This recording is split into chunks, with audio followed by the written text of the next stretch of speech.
Hello everybody, what's up? Cedric and Cedric here, CRWC commentary. We'll be reviewing Friday Night SmackDown, and this is SmackDownish, where I review what I want to review of SmackDown, go over it as much or as little as I care to. And so look, this is, as they said, the fallout from War Games, which is a good one. You know, now I didn't really watch every nook and cranny of the show because I had to do a lot of skipping. But so they show that Tonga Loa, he's out, he got a torn bicep, and he looked like he got fired for real. Yeah, for real. It looks none too happy. And it looks like it happened when he got beat with that stupid toolbox. And Jimmy Uso, he's out with a broken toe. And I thought it might be the left one that like he just jammed straight into the mat. But then Cedric was like, it might be the right one because the foot folded back. It's so weird. All bent up. So, I mean, look, I'm being straight up, and this is not hindsight. It's just diving off the cage pops the crowd for the moment, but it's nothing memorable. Back in the day, diving off stuff, it was memorable. But people do it so much, it's really, you want to wow the crowd, wrestle. Yeah, really. You know, that's why when Superfly did it, it was like, oh my goodness. And when Mick did it, it was like, oh my goodness. When Undertaker did it, oh my goodness. But it's not oh my goodness anymore. It's not, it's, and they should have put a lid on War Games. You know, they really should have. They should have put a top on it. It would have been better because then it gives a much better appeal. And it's a little more traditional for me. So bloodline business. So Solo shoulder knocks this guy, and he was all like, "Come on, man! I'm standing right here." And I don't know who the guy was. I won't pay too much attention. I really won't. But next thing you know, thrust kick from Jacob, and then it started a melee. Saw the staff run in and take a beating from everybody, and yeah. So then Cody T. Banker comes to the ring. And I call him that because he wears that suit. I'm like, man, he wears a suit that like he's going to hire and fire people. Or he's going to get some accounting done. And I've been saying that long before anybody else. Yeah, it don't look stylish. It looks like he's going to his 9 to 5. Flair dressed stylish. Batista, all of them in Evolution or Evolution, whichever you want to pronounce, it was stylish. This, I'm sitting here like, you need to be signing your name to checks and handing them out or handing out pink slips or something. It just don't look well. I think if he turned to a heel, he would tone it down. I think he would. He got a cheap pop talking about Minneapolis and his opening line, which you want to talk about. He talks up Saturday night's main event. He said, be an honor to wrestle on that up-and-coming show, but it's ruined by Kevin Owens. I don't think Saturday night main event is going to be anywhere as it used to be. It was all right. It was good. It was good late night wrestling, but it just, how can I say, no one's built to legendary statuses like they were back then. And the way we remember wrestlers of back then, we appreciate them now, but we didn't then. So in order to get the nostalgia of back then, we'd have to watch Saturday night's main event for about 2 or 3 years and then see every one of these wrestlers either dead or retired. Then we'll say, man, 2024 Saturday night's main event, that was the best kickoff of a new era. That's what it's going to take. Hey, quote me now, and quote me later. American Made, they come out led by Chad Gable. He runs down to people as simple and gullible. He gets booed. They start saying he sucks. Gable uses his time to talk about Cody not being there for Owens, and then Otis, who he claimed had turned on him, and thus Cody is a terrible friend. Gable calls him superficial. He says that Cody has to portray what others believe about him, and because of that, he tossed Owens aside to retain that image. And then Cody asked if the fans will be his friend, and they cheer. This was very lackluster. It was just so plain, boring, long drawn out. I was annoyed by this promo because it makes no sense for this to even take place. And so Cody reminds Chad Gable that he was once Shorty G, and reminded everybody that he used to be Stardust. I'm like, that's nice. Then Cody calls out what a failure for Chad Gable would mean and for his group. And asks, like, will you turn on them? Will you jump this person or something? Chad tells him, basically, you shut up, and if I won't wear this suit, I'll whoop your ass. He's like, you do what? If you want in what? So then Cody pushes the match, and he's like, all right, then, and he's like, Chad, I got Kevin Owens on my mind, and that's no good for you. And I'm like, all right. It's a good threat, but nothing that you can carry out. Not because of, it's just Cody is, how can I say, mechanical. So he can look intense, but he doesn't wrestle with intensity. His moves are not intense. There's no intensity with it. So, yeah, you can be as hype as you want, but your movements are going to say, I must be diligent and a little graceful. But anyway, I had to write, going on in-ring ability, Chad should run through Cody like water through a drainage pipe. Not going to happen, but, it's something. Let me see what's next here. Women's U.S. title tournament match 3-way, Tiffany Stratton, Elektra Lopez, and Naomi. And I was like, I could see Tiffany beating Naomi or Naomi beating Lopez. So Tiffany wins after throwing Naomi from the ring and then hitting a triple jump moonsault on Lopez and pinning her. I had to write, it's odd being a third right and a third wrong. Street Profits, they were laid out in the back. Who could have done it? Motor City Machine Guns talked to Aldis, and Gargano offers DIY, and Shelly vouches for it. Aldis tells Gargano to talk to Ciampa about something and make sure that he doesn't regret it. It's like, make sure that I don't regret this. I'm like, well, it's obvious who laid him out.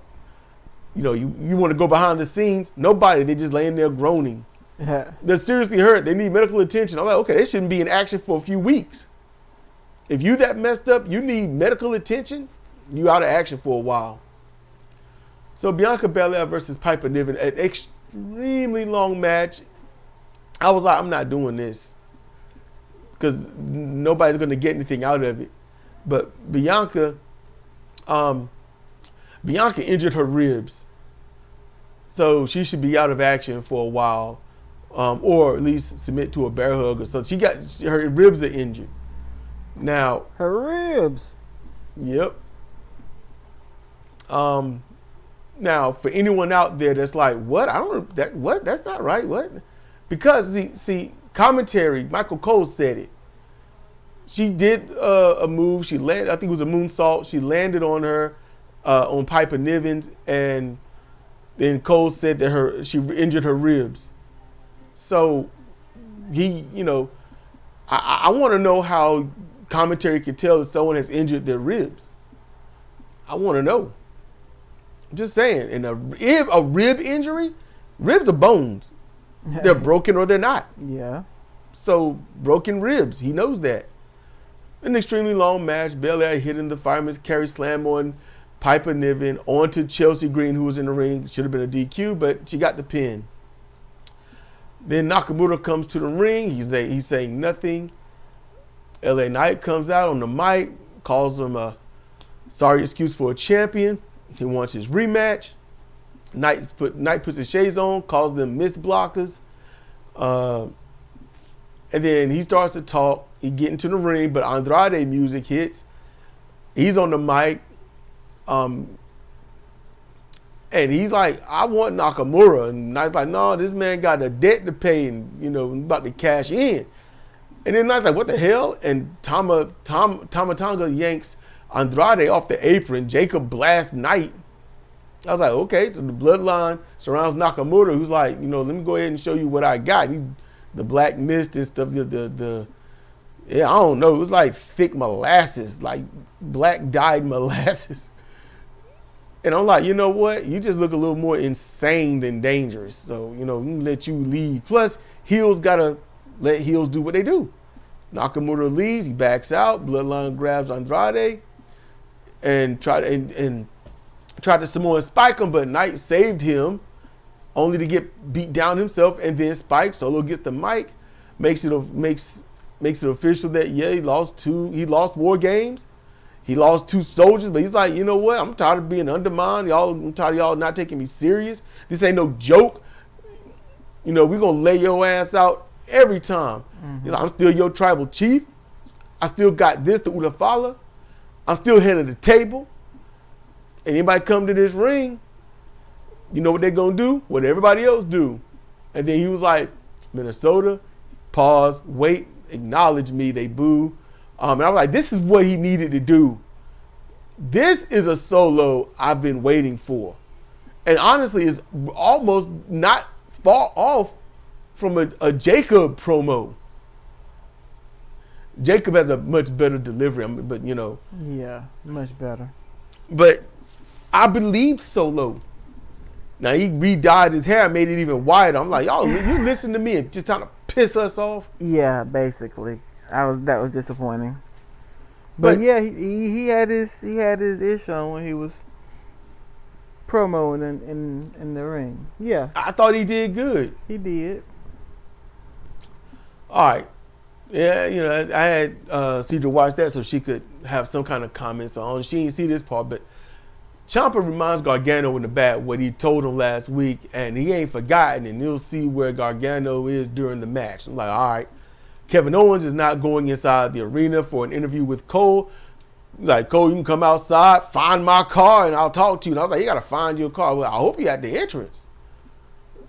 Anyway, WWE Tag Team title match. Motor City Machine Guns, there is no the, versus DIY, not do it yourself. It's just DIY. And, So Ciampa was very rough, in the opening. That was pretty good. Tagged in Gargano, he didn't even do the double team. He just applied an arm ring, and I was like, dude. So Ciampa, he gets in. He went, I think it was safe. He just chopped him like a wild animal. He's like, that's how it's done. Then he just opts out and says, you know what? I'll do it myself. It didn't take long before he was getting beat up. Yeah. Shelly ducks Ciampa's boot. Gargano and Ciampa boots Gargano off the apron. Leans over the ropes and is like, you're stupid. I popped on that one. That was funny. That was funny. Like, he could have just been like, oh man, or I'm sorry or something. He's like, you're just stupid. Saban got the high tag. Fans didn't really come up at all. He kicks the hell out of Ciampa and then flips outside the ropes and then kicks Gargano. And I'm like, it's brutal for Gargano. He can't catch a break from ally or friend. Motor City Machine Guns put on a good tag team work with Ciampa, but Ciampa wouldn't stay down, or Ciampa, whichever. He wouldn't stay down. Gargano eventually got on the apron, but he wasn't even looking for the tag. He was just like, I'm a little indifferent here. And then Ciampa chop tags Gargano. It's like, get on him. While Shelly was on the outside, Gargano goes outside, grabs Shelly, just throws her into the ring. He gets in, Ciampa shoves him, and then Gargano shoves him back. And it was to a modest pop from the fans.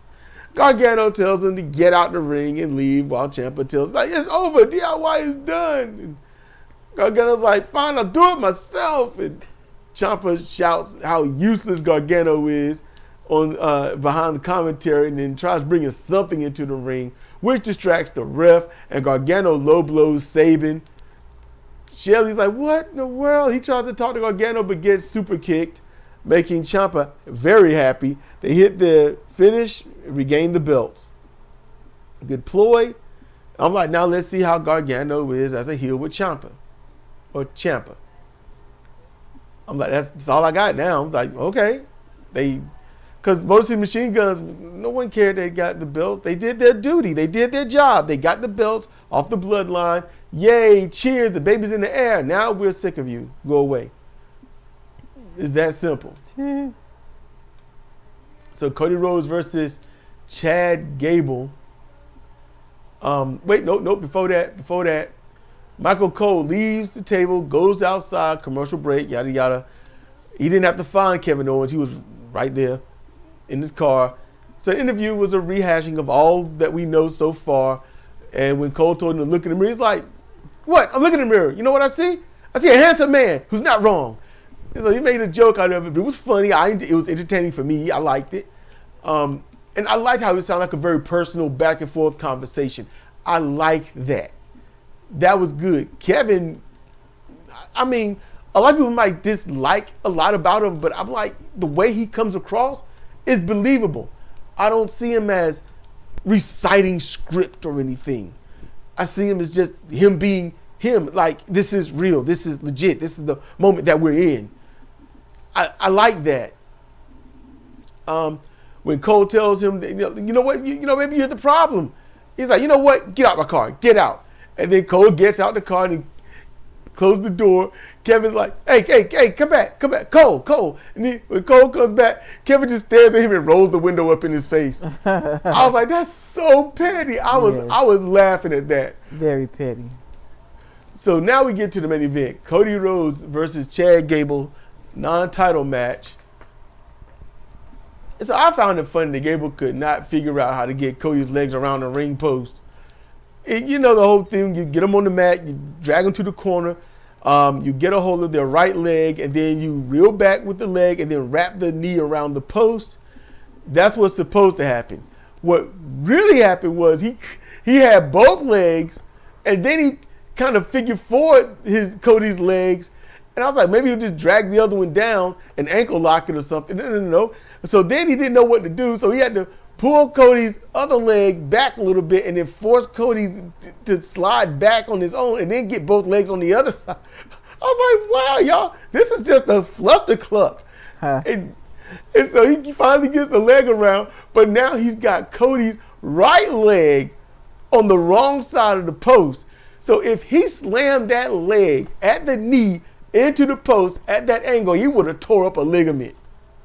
So Cody had to roll to his side and Chad threw the flat of the foot into it. And I was like, this is not gonna look good. But Cody sold that it was a hurt leg, ankle, something. So Gable hit a nice headbutt a diving headbutt for a 2 count. Cody had avalanche inverted vertical suplex. They both sold, so there was no cover on that. It looked nice. Cody sold the leg very well this time. Cody hit the springboard ace crusher. Then American Made, one of them pulled out Gable to block the pin attempt, and the ref ejected all of them from ringside. Gable pulled Cody's boot off, applied an ankle lock. And I'm like, okay, and commentary's like, you take the boot off, you lose protection. I'm like, not really. But I get it. Go with it. Then Cody hit a rope run ace crusher. Crossroads was countered into an ankle lock, but it was a quick rope break. Crossroads again countered by a rising knee. Gable hit the German suplex, goes up top, misses the moonsault, but he landed on his feet. Cody gets his finish. 1, 2, 3. And then when he's on the mat, he looks up and is shocked because there's Owens like, dead to rights, bruh. He stomped on Cody's foot. And then they started to fight, and refs and staff flood the ring. They started to break it up, and I was like, somebody run and jump over the crowd and stuff, and Cody did it, but he didn't get that far and that high, but he did it. And they fall out the ring. Owens falls out the ring. Cody dives on him, suicide dive. He got him. They fight at the barricade and is pulled apart under the fans chanting to let them fight, and that's the end of the show. That match could have been a lot better, but then it would have needed to be on a pay-per-view. Gable is underutilized, underappreciated. He's just a mid-card beat-down comedy act. Yeah, because Cody cinched him up for the Crossroads twice, and twice, what's his name? Gable fought out of it because both times he wasn't hurt. He just grabbed him into it. Gable did a move that didn't work. He grabbed him into it. The third time, Gable did a moonsault off the top turnbuckle, landed on his feet. Then he grabs him into it, and now it works. What, did the shot go up his feet and disturb his brain? But why did it suddenly work now? And then with the way Cody does it, he holds him there and then looks around. He's already not hurt, but he got to stand like an idiot while you look panic to the crowd and then drop him. You do it like Switchblade. Switchblade be pulling that out of nowhere. Yep. And it's beautiful. And then Kevin Owens come in there and step on his ankle, and you just look at him like, oh Lord, my ankle. Why ain't he kick at him or something? Had a whole free leg, a whole 90 degrees away. Yeah. See? And that's how it looks to fans that care about things that make sense. If you stand there and you got your naked ankle with a sock on, somebody come and step on it, you're going to go, ow, man, that hurt. Or you're going to start kicking or punching or something. If I go in and step on somebody's ankle because I don't like them, trust, it's followed up by a lot more. I'm stomping on it. You're not getting up. And if you do, you ain't going to get up well. That's the idea. So, yeah, that's how I do it. But you know what? I like Solo Sikoa in this. I think Chad Gable is underutilized. Motor City Machine Guns is used as technically transitional champions. I mean, they were not because they did get a few defenses, but they're nothing. So now you got to rebuild them up. So this is going to be a thing. They're going to rival this team. I'm sure they're going to wrestle on Saturday night's main event. Let's see. The women's matches are, if not predictable, just not exciting. They need to do something. Because, you know, okay, Belair, Niven, right? Obviously, Belair is going to win. You know Naomi isn't going to win or she's going to lose. It's just one of those. You know that much. And then, you know, but I thought Naomi had a chance because it's not a major match. It's not at the pinnacle of anything. But I was like, Tiffany Stratton, Miss Money in the Bank, she has to go over. That's what I was thinking, but I was like, still a chance. You know, she didn't lose, you know, but she won't beat. So, you know, they could have gone various ways, and they took a long time to get there when they don't have to. That's how I feel about this. Let me point out one more thing. So, Tonga Loa got hurt, torn bicep, and the way they showed it, and it's probably what happened, he got hurt when he got beat with the darn toolbox. Yep. I would like to know whose bright idea it was to use this toolbox. Punk's. Toolbox has sharp edges. Anybody ever notice that? You can see it was gashed. They had to go in there and sew it back and sew it back up. It's a thing. Toolboxes have sharp edges. And why did he just beat the hell out of one person and then abandon it? Uh-huh. Why did he catch a beating like that? What's going on? Is he getting punished by WWE? Did he have words for Punk in the back or something? I would take issue. And honestly, sometimes, let's say Punk is punishing you on behest of somebody else. Honestly, dude, if you ever get a chance, another chance at Punk, don't tell him mess in the back. Humiliate that dude out there in public, just like he did you.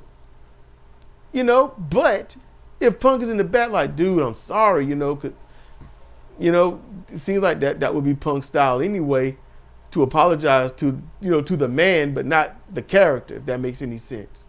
I don't understand why there was no forethought in that. What?